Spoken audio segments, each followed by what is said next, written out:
Yan. Siapa juga? Ambah siapa namanya anak? Itu ya Amah. Ada capek banget capek. Capek Ujang.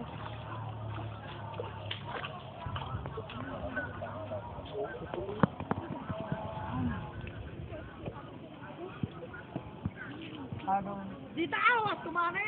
kapannya Ujang bisa ngelanjutin sekolah? Minta ke ibu, gak bakalan dikasih. Itu udah terus gimana?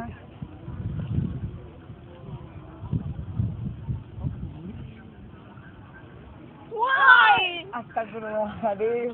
Kalian teh ngapain ngagetin Ujang aja? Sampai Ujang kaget gini. Atau kamu teh lagi ngapain? Ujang lamun aja sendirian. Iya, kamu teh lagi ngapain? Dan kesambet lagi. Ngomong-ngomong kamu teh lagi lamun apa atuh? Iya, ini teh Ujang tuh mau ngelanjutin sekolah.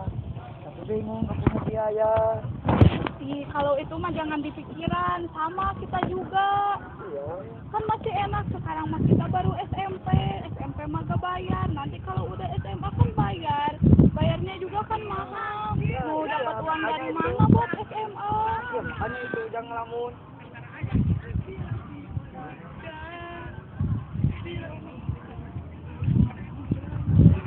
Terus kita jedaan, Dit. Jadi jeda. Iya, sudah dijeda.